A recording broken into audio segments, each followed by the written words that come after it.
The colony briefing room fell silent when Commander Reeves announced the assignment. Someone had to venture into the Crimson Wastes to retrieve the salvage from the crashed supply vessel, and everyone knew what that meant.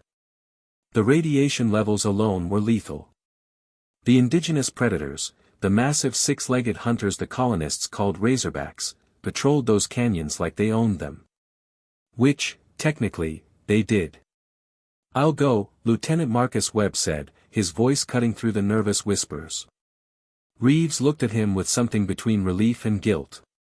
"You understand the odds, Webb?" Marcus nodded. He'd run the calculations himself. 72 hours in those wastes, even with the enhanced radiation suit. The medical officer gave him a 15% survival probability. Generous, considering. He set out at dawn, the twin suns of Kepler 442b casting long shadows across the rust-colored terrain. The weight of the colony's hopes pressed heavier than his pack. 300 people depending on those medical supplies, those seeds, those water purification tablets. Without them, the colony would fail within 6 months. The first day passed without incident. Marcus navigated the canyon systems, his suit's sensors screaming warnings about radiation spikes and unstable ground. He'd almost begun to believe he might make it when he heard the sound, a high-pitched keening that made his blood run cold. He found them in a shallow cave, 3 razorback cubs, no bigger than earth wolves, huddled around their mother's corpse. A rockslide had trapped and killed her, leaving the younglings orphaned. Their mewling cries echoed off the canyon walls, a death sentence in a place where sound attracted predators. Marcus knew he should keep moving. Every minute counted.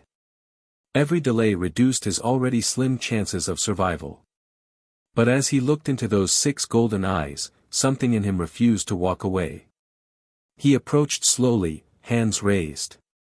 The cubs hissed and backed away, their nascent claws extended. "Easy," he whispered, knowing they couldn't understand but hoping his tone would translate. "I'm not going to hurt you." It took an hour to earn their trust, offering them water from his canteen and rations from his pack, food he'd need for the journey back.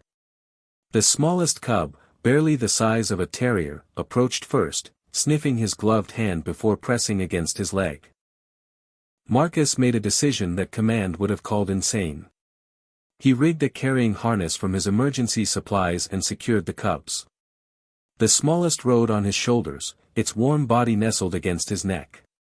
The other 2 he carried in makeshift pouches across his chest. The journey back took twice as long as planned. The cubs added weight, slowing his pace. They needed frequent breaks for water and food. His radiation exposure climbed into the red zone. But something strange happened as they traveled together. The cubs' keen senses detected dangers his instruments missed.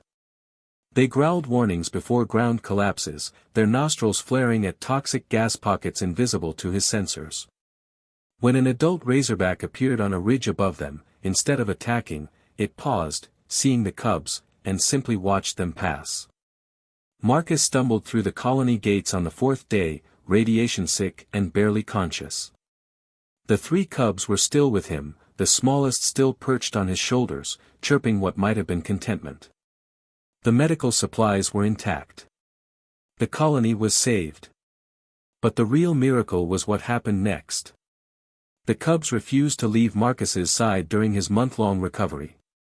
And where the cubs stayed, adult razorbacks began appearing at the colony's perimeter, not attacking, but watching, curious. 6 months later, the colony had established peaceful contact with the razorback packs. Trade routes opened through the Crimson Wastes. The death mission had become a bridge between species. And every morning, Marcus Webb still woke to find 3 full-grown razorbacks sleeping at the foot of his bed, the smallest one, the one who'd first trusted him, always closest, occasionally nuzzling his hand like it had that day in the canyon when they'd both decided that survival meant not leaving anyone behind.